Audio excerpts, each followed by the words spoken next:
Es importante recordar que el sionismo es un movimiento europeo. Es una forma de nacionalismo étnico europeo procedente de lugares como Polonia y Lituania, que fue trasladado a Palestina. Muy a menudo se trata de un nacionalismo excluyente, porque también puede existir un nacionalismo inclusivo, como en Francia, donde basta con convertirse en citoyen. Pero también existe el nacionalismo étnico, que hoy en día está muy presente en muchos países de Europa. En Polonia, Ugrice, Letonia, Estonia, en Cisjordania. Ese Austrauer Palestina. Es convirtión a ese ideología exclusiva.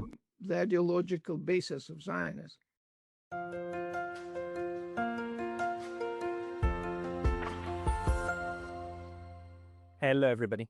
This is Pascal from Neutrality Studies. Hola a todos, soy Pascal Lotas de Neutrality Studies y hoy estoy hablando con el Dr. Yakov Rabkin, profesor emérito de Historia en la Universidad de Montreal.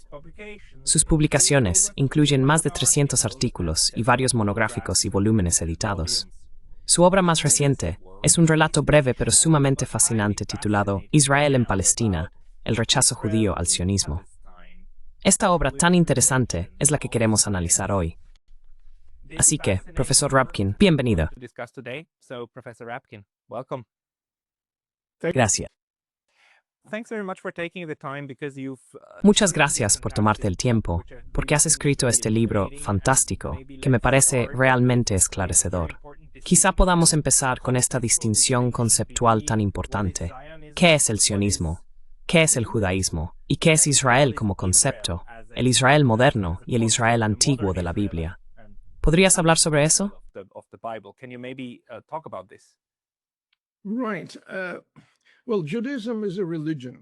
Exacto. Bien, el judaísmo es una religión. Estaba centrada en el Templo de Jerusalén. Luego, hace unos 2000 años, esa religión se volvió, por así decirlo, portátil, ya que los judíos, primero en torno al Mediterráneo y más tarde en todo el mundo, practicaron una religión basada esencialmente en los libros. Hasta mediados del siglo XX, el judaísmo se consideraba una de las tres religiones monoteístas: judaísmo, cristianismo e islam. Y al igual que en el islam existe un etzer de fieles, la Ummah. Así se concibió el término Am Israel, el pueblo de Israel. Am Israel, or the people of Israel, was conceived. People who are loyal to the Torah, to the... Las personas que son leales a la Torá, al mensaje divino dado en el monte Sinaí, y aquellas que lo practican, esas son judías. De hecho, uno puede convertirse en judío al convertirse al judaísmo. Israel tradicionalmente se entiende como un grupo de personas fieles a esos mandamientos de la Torá. Ahora bien, cuando se creó el Estado de Israel en 1948, la palabra Israel pasó a asociarse en la mente de muchos, la mayoría, creo, con el Estado moderno, que es algo muy diferente. ¿Cómo ocurrió esto? Sucedió gracias al sionismo. El sionismo es un movimiento político. Se volvió judío a finales del siglo XIX.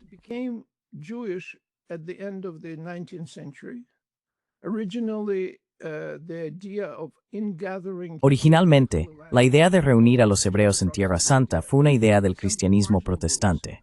Comenzó con algunos grupos marginales y luego se extendió a otros más convencionales, especialmente en la Inglaterra del siglo XIX, no solo en Inglaterra, pero principalmente allí.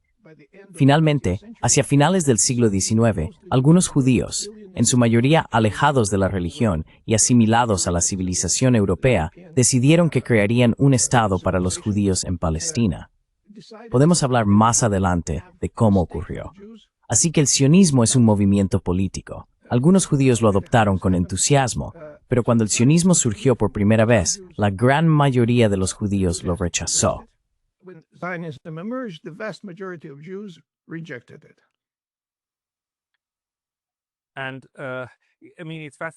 Quiero decir, es fascinante que digas que el sionismo en realidad se originó con los cristianos protestantes.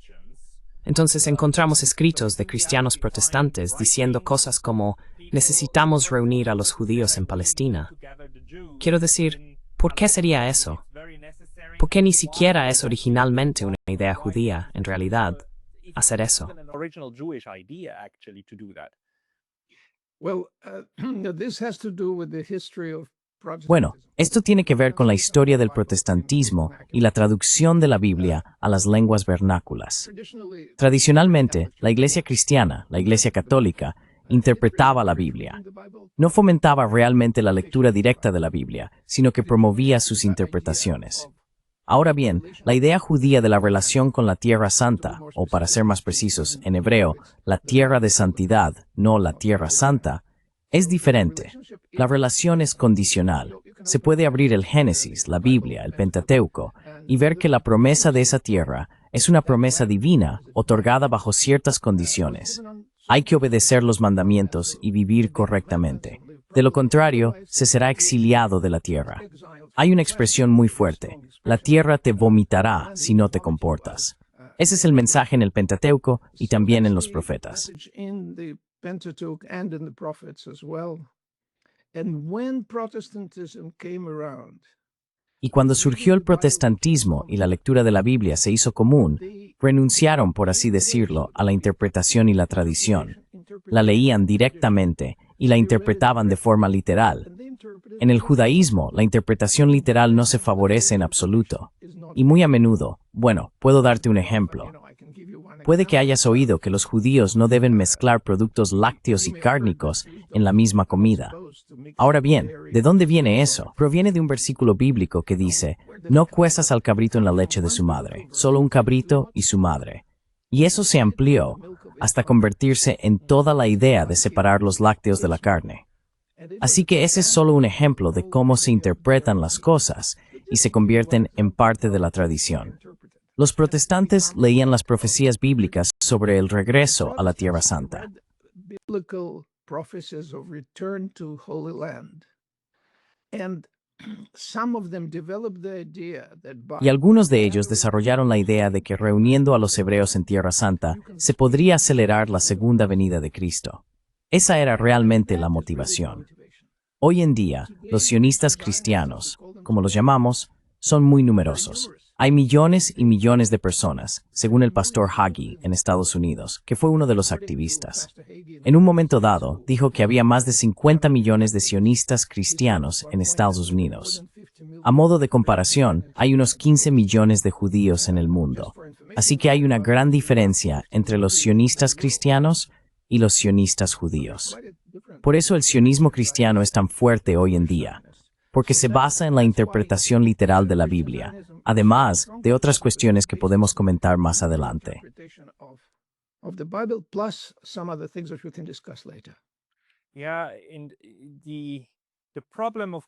Sí, y el problema, por supuesto, como probablemente todos los que estamos viendo este programa entendemos, es que estás reuniendo a todo un grupo de personas que solían vivir en partes completamente diferentes del mundo, no solo en Europa, sino también en otros países de Oriente Medio y demás, y las colocas allí, desplazando a las personas que ya estaban. Y en tu libro de Hechos citas, creo, a un rabino llamado Yaakov Sur, que dice: el sionismo es el enemigo más terrible que jamás haya surgido para la nación judía. El sionismo mata a la nación y luego eleva el cadáver al trono. ¿Puedes explicar esta cita de Yaakov Sur? Can you explain this quote by Yaakov Sur?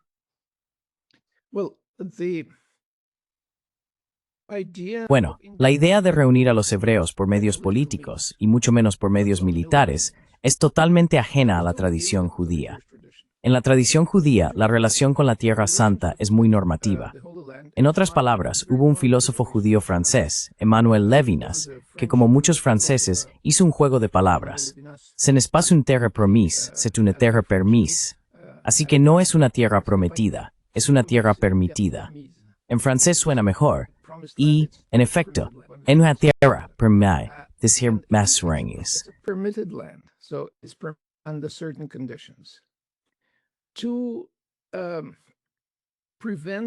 Para evitar la tentación de regresar por medios políticos o militares, el Talmud, que es el código normativo de discusiones redactadas entre los siglos V y VI, en realidad enumera 3 juramentos que deberían impedir a los judíos regresar a la Tierra Santa antes de la llegada del Mesías, y todo eso.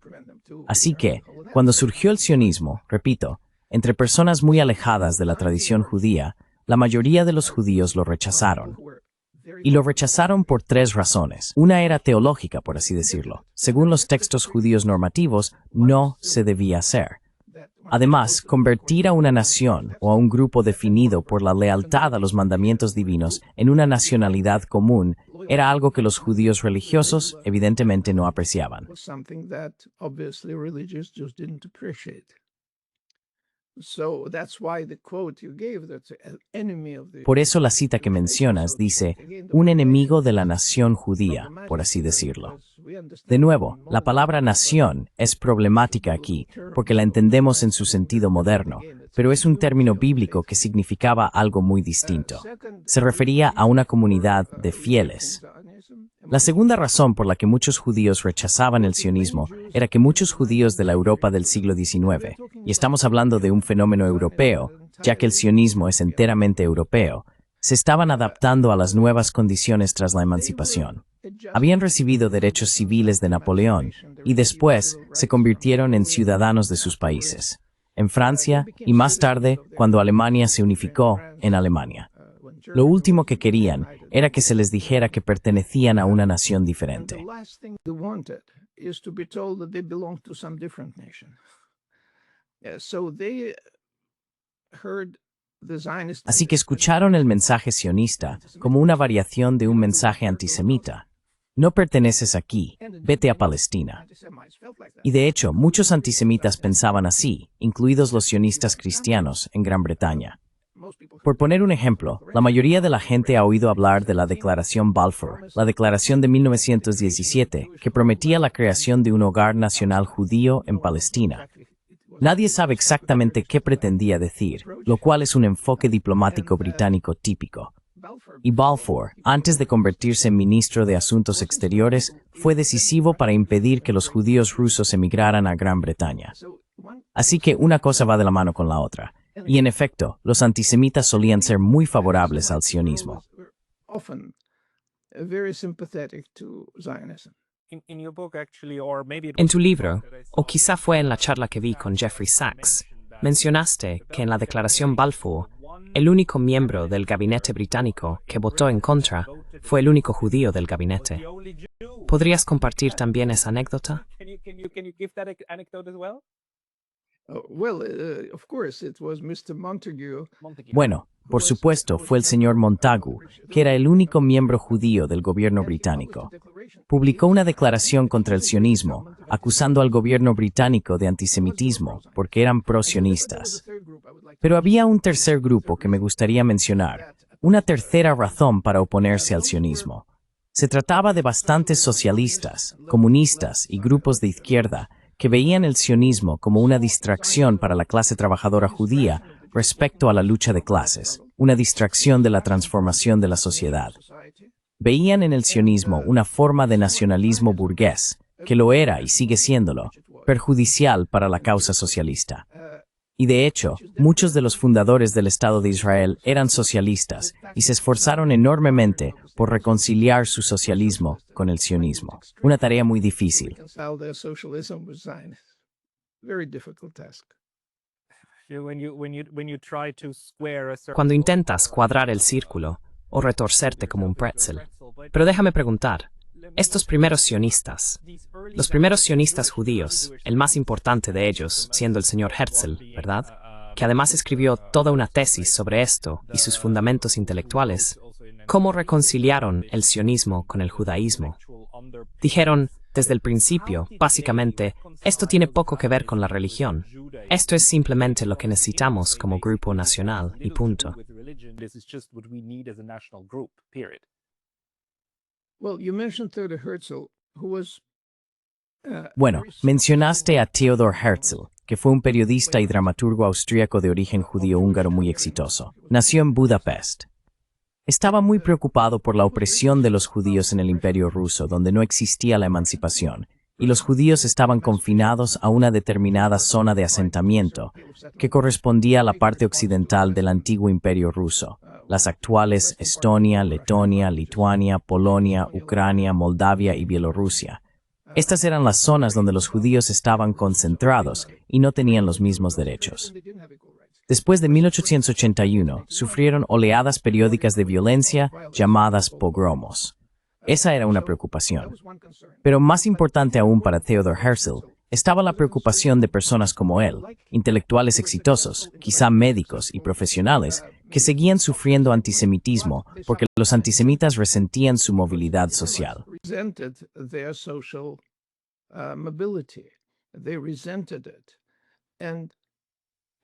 Lo resentían y Herzl quería deshacerse de ello. ¿Cómo hacerlo?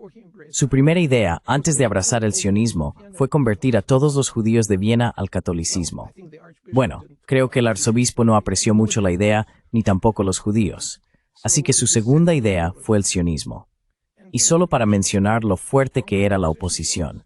Habrás oído que el primer congreso sionista en 1897 se celebró en lo que entonces era todavía una ciudad relativamente pequeña, Basilea, en Suiza. Ahora bien, ¿por qué Basilea? Había centros de población judía mucho más importantes.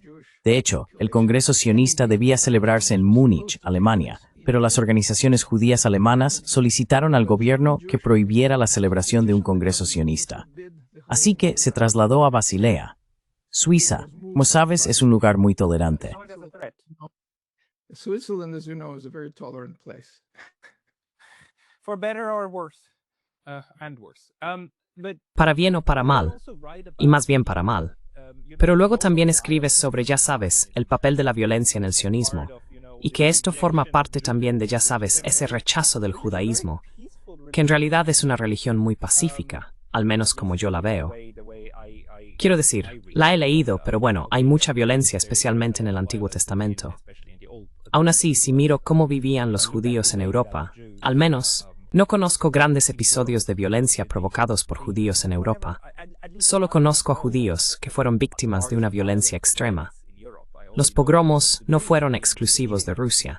Los llevaron a cabo el Imperio Romano, la nación alemana y otros a lo largo de los siglos. ¿Por qué entonces, a partir de la década de 1880, se empieza a ver violencia sionista hacia las personas que vivían en Palestina en ese momento? People living in Palestine at the time. Well, you're totally right that violence. Bueno, tienes toda la razón en que la violencia era aborrecida en la tradición judía. Si era una virtud o una necesidad, es otra cuestión, porque los judíos no tenían poder político. Cuando no tienes poder político, no ejerces la violencia, o al menos no la controlas. Y hubo eruditos y rabinos judíos que plantearon esta cuestión. ¿Somos pacíficos porque no tenemos la oportunidad de ser violentos? ¿O somos pacíficos por principio? Uno de ellos fue Yehuda Halevi, en la España medieval, quien escribió un libro llamado Kusari, que ha sido traducido a varios idiomas. En ese diálogo se puede ver cómo plantea este tema.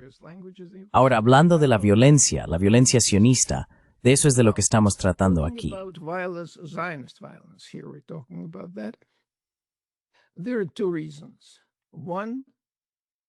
Hay dos razones. Una es la lógica del asentamiento colonial. En todo asentamiento colonial del mundo, cuando un grupo ajeno llega a una tierra ya habitada por otras personas, surge fricción. A veces se convierte en violencia. La mayoría de las veces ocurre así. Por tanto, había una lógica en ese desarrollo, que no tiene nada que ver con el judaísmo ni con la tradición judía. Lo mismo sucedió en todo el mundo, donde los europeos intentaron colonizar distintos países. La segunda razón es que, como mencioné, muchos de los jóvenes colonos sionistas que fueron a Palestina, y debo señalar que menos del 1% emigraron del Imperio Ruso, fueron a Palestina.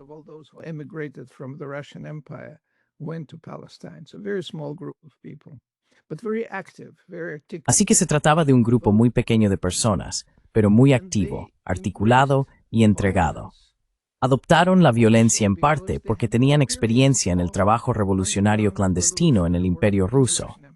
Muchos de ellos participaron activamente en el Partido Socialista Revolucionario durante la primera Revolución Rusa de 1905.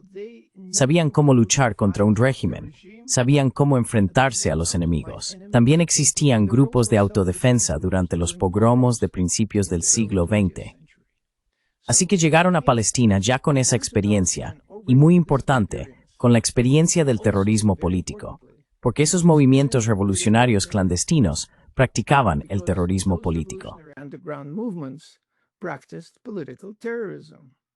They are the ones who killed the Emperor Alexander. Ellos fueron quienes mataron al emperador Alejandro II en 1881 en San Petersburgo. Por supuesto, en ese asesinato en particular, los judíos no estuvieron directamente implicados, pero estaban sobrerepresentados entre esos grupos revolucionarios por una buena razón, porque formaban parte de los sectores más oprimidos de la población. Así que, cuando esos jóvenes sionistas fueron a Palestina para construir una nueva sociedad socialista, esa era la idea, se enfrentaron a la población local y utilizaron esa experiencia en las primeras etapas del asentamiento. Pero hasta donde yo sé, la primera víctima del terrorismo político sionista fue un judío. Zionist terrorism, political terrorism, was a Jew. In 1924, En 1924, Jacob de Haan, un judío neerlandés que se había convertido en portavoz de los antisionistas religiosos en Jerusalén, rabinos muy venerados, estaba organizando una delegación de rabinos para ir a Londres con el fin de convencer a las autoridades de impedir la toma del país por parte de los sionistas. Fue asesinado cuando salía de la sinagoga en 1924 y su idea nunca se llevó a cabo. Más tarde, las personas que lo hicieron lo admitieron y se mostraron orgullosas de ese acto. Así que no es una hipótesis, es un hecho histórico. De hecho, así fue como la tradición de la violencia política y el terrorismo se transfirió a Palestina y fue practicada por grupos sionistas durante bastante tiempo. and was practiced by Zionist groups for quite a long time. Were there ever groups of Zionists who actually ¿Hubo alguna vez grupos de sionistas que fueran realmente no violentos, que dijeran, deberíamos vivir en Palestina, con los palestinos, con los habitantes locales, y que se opusieran a esa corriente violenta, pero que luego perdieron frente a ellos? Supongo que lo que ocurrió entonces fue que las personas que estaban a favor de la violencia política empezaron a formar el Estado, las agencias protoestatales. Esa sería mi suposición. agencies? That would be my guess. Well, of course, there were different groups. Bueno, por supuesto había diferentes grupos. La mayoría de los líderes del movimiento sionista en Palestina procedían del Imperio Ruso, del entorno que acabo de describir. Pero había otros grupos, los judíos alemanes en particular, que desempeñaron un papel muy importante en la construcción de la infraestructura sionista, tanto industrial como intelectual, especialmente aquellos que fueron a Palestina después de 1933, tras la elección de Hitler en Alemania. Muchos de ellos se oponían a la idea del desarrollo separado. Y con desarrollo separado no me refiero al término sudafricano apartheid, me refiero al término hebreo, que en realidad es anterior al apartheid, llamado afrada, que significa separación. La idea era crear una economía y una sociedad separadas en Palestina. In Palestine.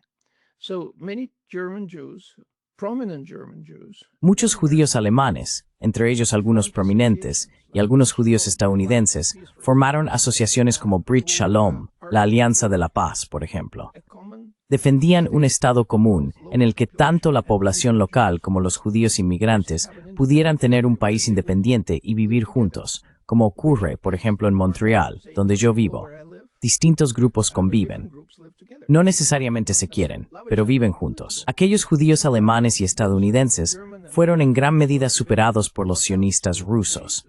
Y digo, sionistas rusos, porque incluso en 1960, 2/3 del parlamento israelí habían nacido en el Imperio ruso. Russian Empire. No hubo inmigración desde Rusia a ningún lugar después de 1920. Así que es una parte muy importante de la historia del sionismo. It's a very important El papel de los sionistas rusos y la transferencia de la tradición política de la violencia y el terrorismo a Palestina. of the violence and terrorism into Palestine. Now, that became Ahora, eso se convirtió en una cultura israelí común. Verás, es importante señalar que el asesino del primer ministro Yitzhak Rabin era un judío yemenita, de tradición yemenita, pero esta tradición revolucionaria rusa se convirtió en una tradición israelí. Así que hoy no se identifica especialmente con los rusos. Se convirtió en un modo de actuación estándar y en una forma habitual de ver a los árabes, a los palestinos, en el Israel actual. Por eso esta conexión rusa, por así decirlo, es muy importante. Y puedo mencionar, aunque no lo recuerdo del todo, un artículo que escribí con un colega mío, Yakov Rabkin, en Oxford, sobre las raíces rusas de la cultura política israelí.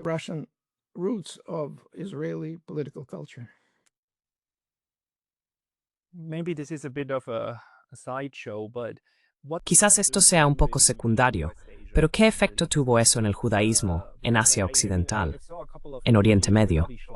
Porque vi un par de entrevistas con Avi Shlaim y mencionó que cuando nació como judío en Bagdad, recuerda ser muy consciente de que estaba en Bagdad, y luego ser trasladado, o trasladarse durante aquellos acontecimientos de finales de los años 40, 50 y 60, a Israel, lo que realmente desarraigó muchas tradiciones judías de Oriente Medio. many Middle Eastern Jewish traditions. You're totally right. Avi Shlaim wrote Tienes toda la razón. Avi Shlaim escribió unas memorias maravillosas. Me gustó leerlas e incluso escribí una reseña del libro. Creo que es importante recordar que el sionismo es un movimiento europeo, un nacionalismo étnico europeo, procedente de lugares como Polonia y Lituania, que fue trasladado a Palestina. Muy a menudo es un nacionalismo excluyente, porque también puede haber un nacionalismo inclusivo, como en Francia. Te conviertes en citoyen, y eso basta. Vetuisik through tarifenalid enfal, humburgim nimekerit en muy sense of the boats brises, manias, staniton, thiesuthinu. Jepien. Ukraine and Latvia, Estonia, and so on. So this was transferred into Palestine. Así que esto se trasladó a Palestina, y eso se convirtió en la base ideológica del sionismo. Ahora bien, para los judíos que vivían en países fuera de Europa, esto era totalmente ajeno. De hecho, Avi Shlaim recuerda que su madre, cuando él le preguntó por primera vez qué era el sionismo, le dijo, «Oh, es una cosa askenazí, es algo de los judíos europeos, no es lo nuestro». Y en efecto no lo era. Tuvo que ser trasplantado allí. Hubo emisarios del movimiento sionista que fueron a Irak, entre otros lugares, a Marruecos y a otros sitios, especialmente para influir en los jóvenes. A veces usaban la persuasión, otras veces la provocación.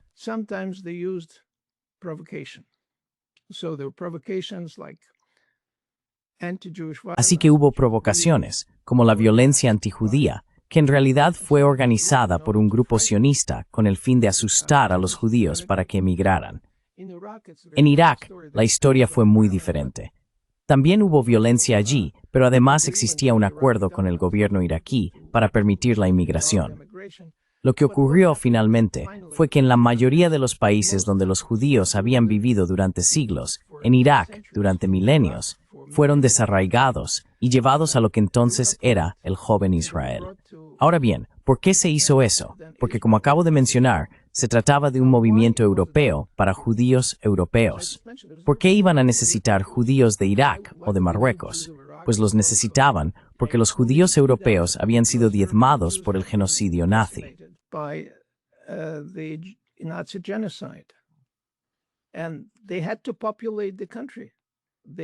Y tenían que poblar el país. Expulsaron a los palestinos, pero tenían que llenar esos lugares. Así que, por necesidad, recurrieron a las poblaciones judías de los países de mayoría musulmana.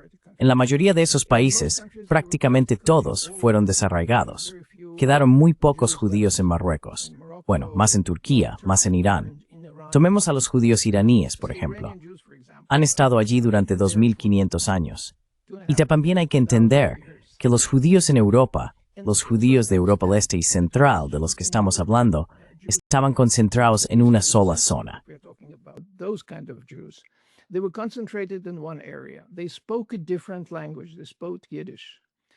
Hablaban un idioma diferente, hablaban yiddish. Así que eran una especie de prenacionalistas, por así decirlo. Hablaban el mismo idioma, vivían en el mismo país y tenían más o menos las mismas condiciones económicas, mientras que eran diferentes de la población mayoritaria. Hablaban yiddish y practicaban otra cosa. Ahora bien, los judíos en Irán o Irak Hablaban el idioma del país. Se consideraban iraníes, iraquíes o lo que fuera, bagdadíes, porque Irak fue creado por el colonialismo británico. Así que se consideraban bagdadíes que practicaban una religión diferente.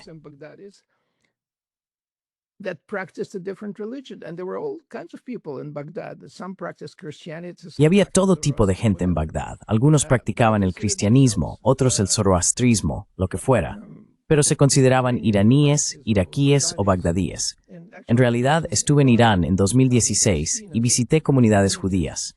Coincidió con el Año Nuevo iraní, Nowruz. Era Shabbat, viernes por la noche, y íbamos a la sinagoga. La gente se encontraba en la calle, obviamente se conocían y decían Shabbat Shalom, Nowruz Mubarak, en una sola frase. Así funcionaba la fusión de las dos culturas, por así decirlo. Así que para ellos, sí, adelante.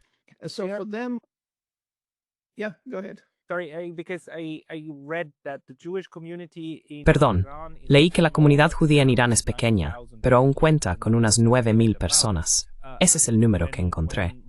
Y cuando tuvimos la guerra más reciente de 12 días entre Israel, Estados Unidos e Irán, la comunidad judía en Irán fue muy vocal, diciendo cosas como: detened esto, Israel debe detener este ataque, esta horrible ofensiva.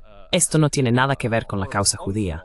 Y la respuesta de los sionistas fue: oh, esto es una forma de síndrome de Estocolmo.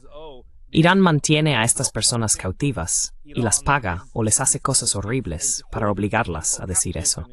Podemos rechazar firmemente esa premisa y decir que no, que simplemente se trata de judíos iraníes integrados.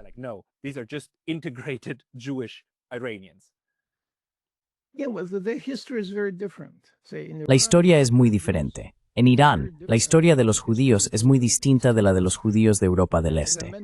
Como mencioné, hablan el mismo idioma, comparten las mismas costumbres, pero practican una religión diferente.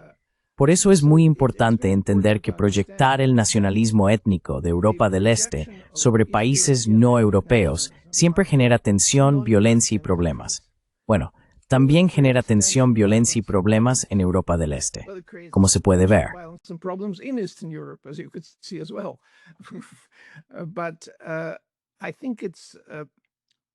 Pero creo que son esos países que veían a sus judíos como ciudadanos normales o como súbditos normales del rey o del régimen que hubiera, los que eran muy diferentes de las supuestas democracias de Europa del Este que discriminaban a los judíos, incluso entonces.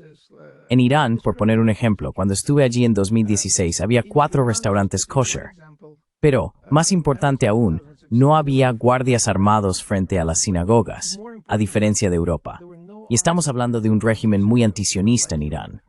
Sin embargo, los judíos no sentían que fueran objeto de ataques ni que estuvieran en peligro. En Europa, si buscas una sinagoga en una ciudad que no conoces, un coche de policía sería una buena indicación de dónde está una sinagoga, pero no en Irán.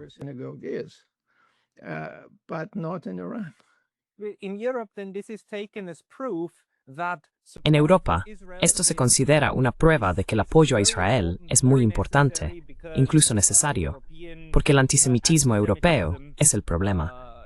Pero lo que se desprende de la investigación que estás realizando es que el antisemitismo fue la razón por la que el sionismo existió en primer lugar, básicamente para separar a los judíos de los europeos.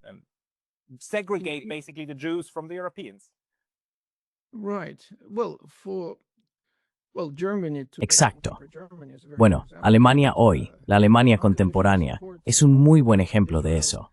Ese apoyo incondicional a Israel, ese apoyo se convierte en la razón de ser del Estado alemán. Yo personalmente publiqué un artículo en el 60º aniversario de Israel, creo que fue en el Frankfurter Allgemeine Zeitung, donde dije que, bueno, es muy comprensible y loable compensar a las víctimas del genocidio, pero se confunde a Israel con los judíos. Son dos cosas diferentes. Y, de hecho, los valores que practica Israel están mucho más cerca del régimen alemán, que causó daño a los judíos, que de cualquier otra cosa.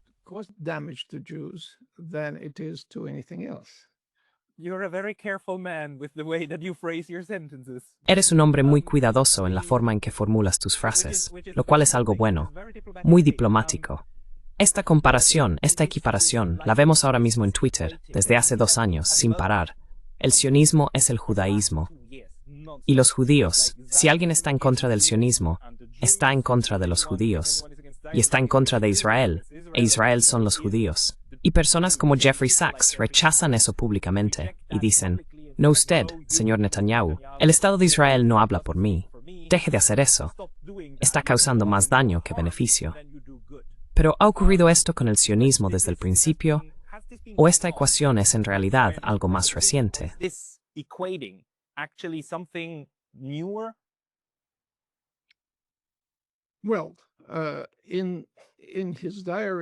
Bueno, en su diario, Theodor Herzl dijo, con bastante acierto, que los antisemitas serían nuestros aliados más leales, porque como he dicho, ellos quieren deshacerse de los judíos y Herzl quiere llevarlos a Palestina. Así que tienen una confluencia de intereses. De hecho, puedo ir aún más lejos. Hay una película israelí que me gustaría recomendar. Se llama The Flat. Y si me permites un par de minutos, te explicaré de qué trata. El nieto de un antiguo presidente de la Organización Sionista de Alemania en los años 30 revisa los papeles de su difunto abuelo y encuentra un periódico de las SS con una foto de su abuelo y otra persona. Descubre que en 1934, si no me equivoco, la dirección nazi envió a alguien a Palestina.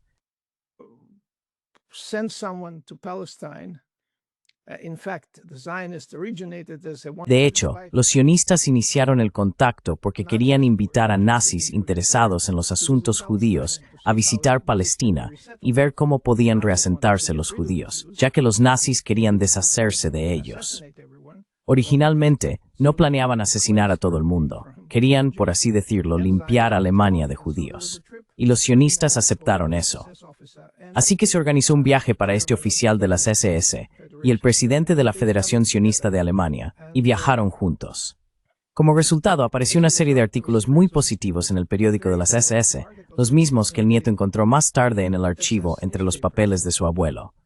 Y no solo eso, también encontró una medalla para la ocasión, algo como «Un Nazi fährt nach Palästina». Un nazi viaja a Palestina.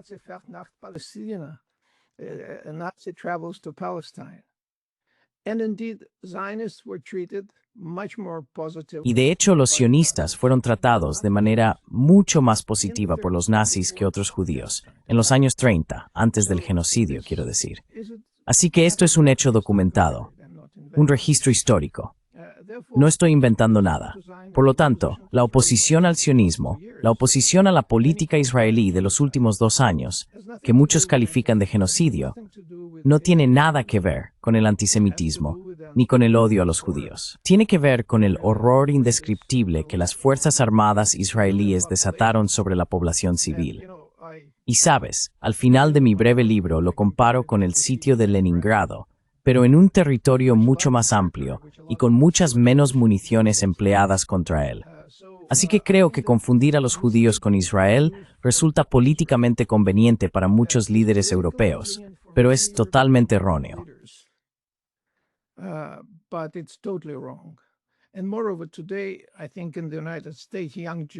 Y además, hoy creo que en Estados Unidos los jóvenes judíos se han vuelto en contra de Israel. Ciertamente no comparten el compromiso sionista de sus abuelos o de sus padres. En los últimos meses ha habido varios artículos de sionistas diciendo, estamos perdiendo a la juventud. Estamos perdiendo a la juventud judía. Y por eso, recientemente, un sionista muy destacado adquirió TikTok, CBS y otros medios para que esto pueda corregirse. El propio Netanyahu dijo que este es el 8º frente en el que Israel está luchando. Está Yemen, Palestina y todo eso, pero también el 8º frente está en Estados Unidos, por los corazones de la población. Y esos corazones se están volviendo muy en contra de Israel.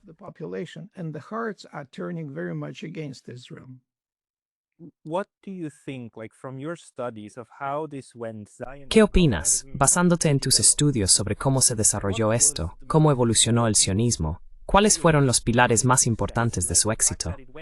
Es decir, pasó de ser una idea protestante de reunir a los judíos en un lugar fuera de Europa, para acercarse al día del juicio, a ser discutida por algunos intelectuales en Viena, luego a un congreso, después a un movimiento, luego a una congregación en Jerusalén, y finalmente a bandas altamente violentas que lograron tomar el control, y que finalmente recibieron un Estado por parte de la primera ONU, y luego lo construyeron. Es, en cierto sentido, una historia de éxito asombrosa. Muy violenta, muy desagradable, pero muy exitosa. Si tuvieras que señalar 3 o 4 pilares de eso, ¿cuáles serían?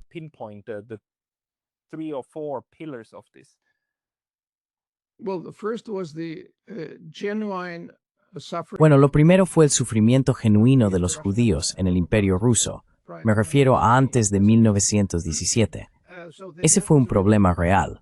Pero la gran mayoría, más del 99% de los judíos que emigraron del Imperio Ruso, se fueron a las Américas, a Norteamérica o Latinoamérica.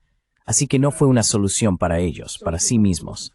Sin embargo, hubo más antisemitismo después de la Primera Guerra Mundial en Polonia y en todos esos países de Europa del Este que se estaban volviendo más o menos fascistas y antisemitas.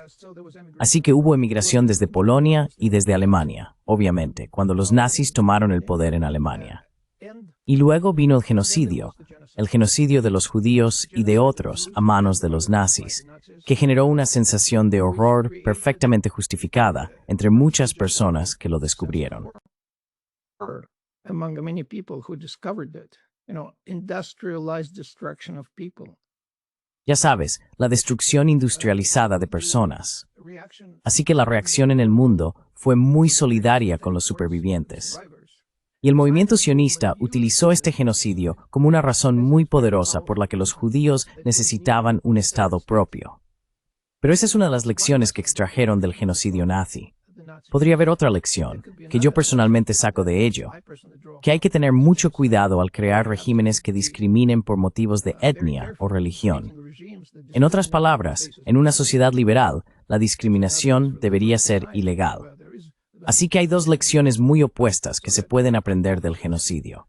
Sin embargo, para Europa fue muy conveniente exportar su culpa a Asia Occidental.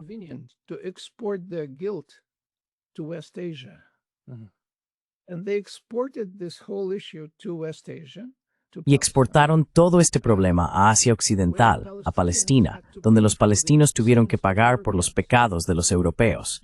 Fueron desplazados, exiliados, asesinados y así sucesivamente. No habían hecho nada malo a los judíos, pero fueron ellos quienes pagaron las consecuencias.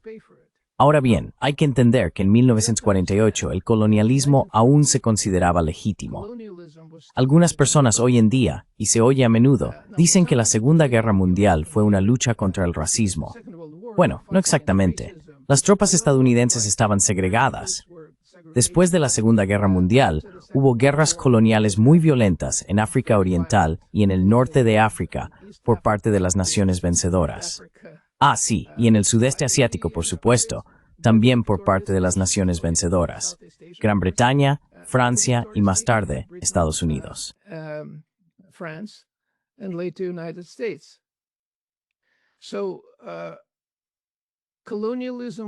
Así que el colonialismo seguía considerándose legítimo. En una de las cartas de Balfour dijo que no le interesaban las opiniones de los pocos miles de árabes que casualmente vivían en Palestina, que simplemente estaban allí, porque esa era una actitud colonial normal. No cabía esperar otra cosa. Ahora bien, debemos ser muy claros. Como historiador, soy muy consciente de que los valores que hemos profesado en las últimas décadas son valores muy recientes. La historia europea se basa en el racismo y la explotación colonial, y esa es su parte principal. Después de la Segunda Guerra Mundial, hubo un declive en la legitimidad del colonialismo, pero no estoy seguro que sea definitivo.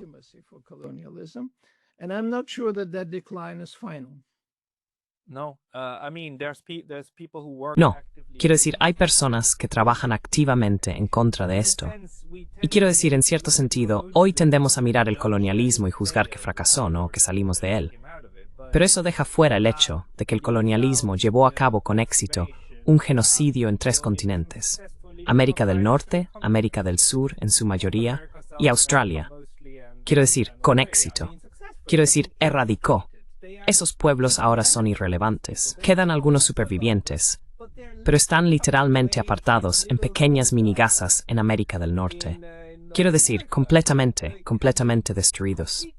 El mundo se vería diferente, totalmente diferente. Quiero decir, especialmente América del Norte y del Sur, si no hubiera sido por el colonialismo europeo. ¿verdad? La gente físicamente se vería diferente.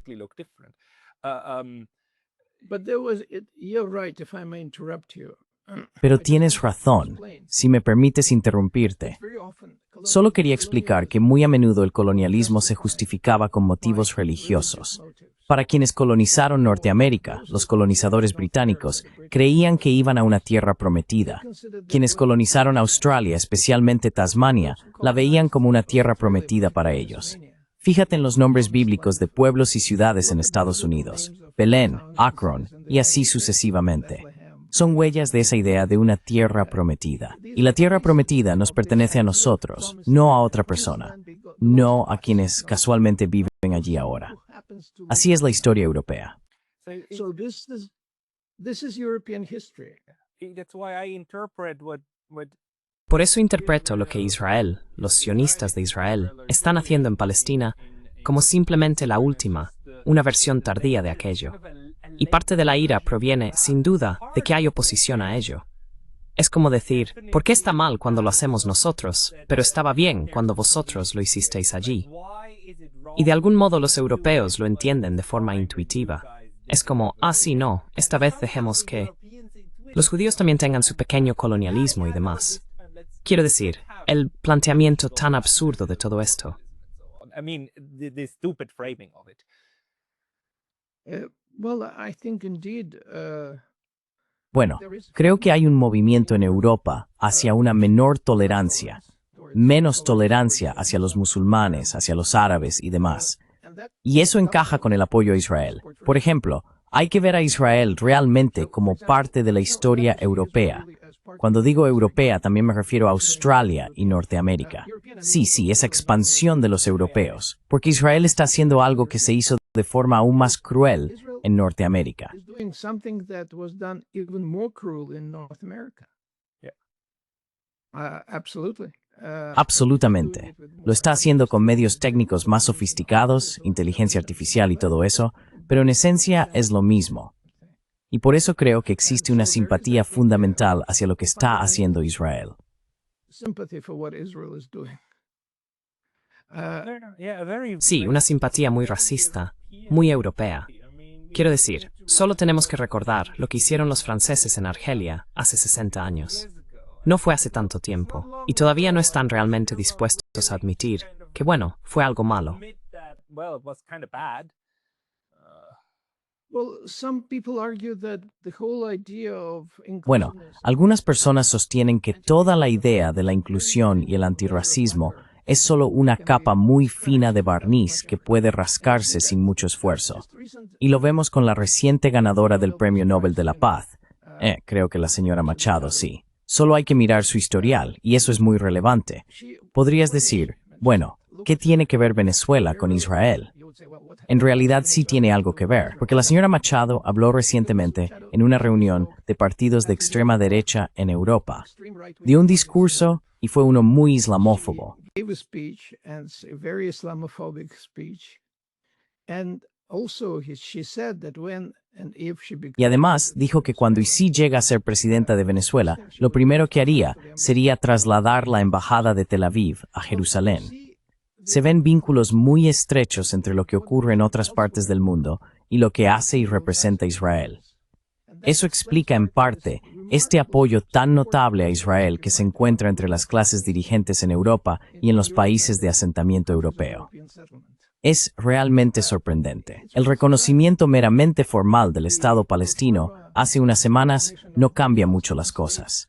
Así que tenemos que entender por qué el apoyo a Israel es tan común entre las clases dirigentes, entre la parte más rica de la población. No tiene nada que ver con los judíos ni con el judaísmo. But then why? I mean, yes. Pero entonces, ¿por qué? Quiero decir, ayer o anteayer, Donald Trump, delante de todo el Knesset, en realidad aplaudió a la señora Delson y mencionó $60,000 millones. Dijo que durante su primer mandato, su marido simplemente lo llamaba, irrumpía y le decía lo que había que hacer. Y él la aplaudió. Es como por qué Israel es tan bueno para situarse en las más altas esferas, no solo en Estados Unidos, sino en todas partes.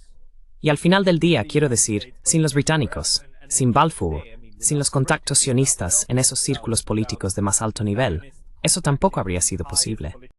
¿Qué los hace tan buenos en esto?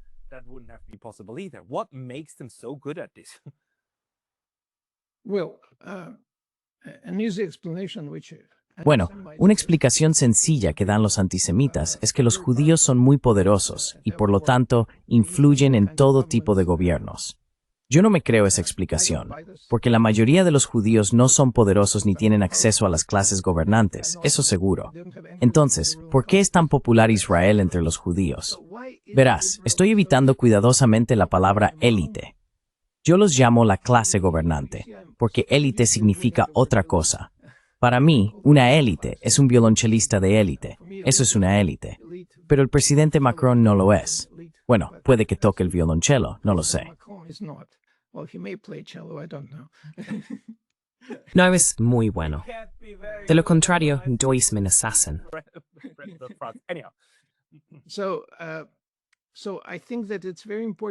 Así que creo que es muy importante entender que Israel suministra alta tecnología, métodos de vigilancia y un saber hacer muy importante en el control de la población en todo el mundo, porque Israel es muy bueno en ello. Lleva haciéndolo durante muchas décadas y todo se prueba en los palestinos.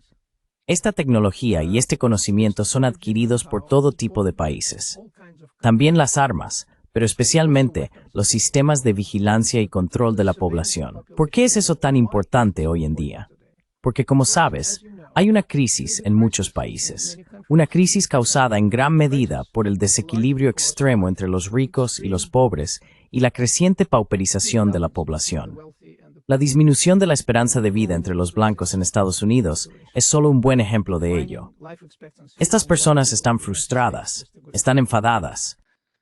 These people are frustrated, they are angry, their children are not going to... Sus hijos no van a vivir la vida que ellos vivieron, y por lo tanto, estas personas pueden volverse muy violentas y comenzar todo tipo de insurrecciones. Hay que controlarlas. Esa es una explicación. Otra explicación es que existe simpatía hacia esta entidad colonial en Asia Occidental. Algunos islamófobos en Europa dicen, bueno, Israel sabe cómo tratar con los árabes, deberíamos aprender de ellos. Y de hecho, se envía a policías de muchas ciudades de Norteamérica a Israel para aprender de la experiencia de las fuerzas policiales israelíes. Sé que eso ocurre en Canadá, lo mismo en Estados Unidos. Tal vez también en Europa, aunque no estoy seguro. Así que Israel es una fuente muy importante de control de la población. Y esto, en condiciones de una división sin precedentes entre ricos y pobres, es muy importante para mantener el poder. Es una explicación muy sencilla.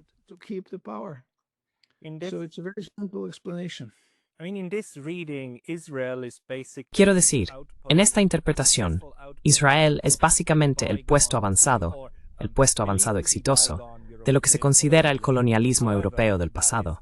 Sin embargo, está probando y experimentando con nuevas formas de controlar su entorno y por lo tanto perpetuando esta vieja tradición europea de violencia brutal para imponer su voluntad. Así que, en realidad, es una relación recíproca.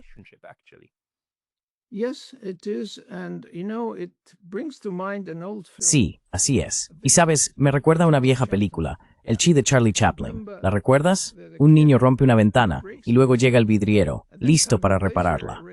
Pues Israel hace algo parecido. Desestabiliza todo Oriente Medio, provoca oleadas de inmigración hacia Europa y luego enseña a Europa cómo afrontarlo.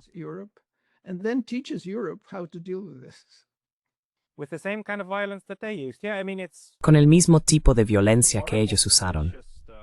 Sí, quiero decir, es horrible. Es solo que funciona.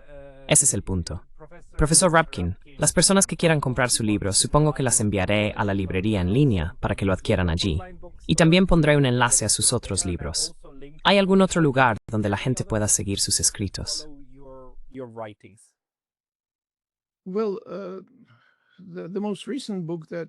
Bueno, sí.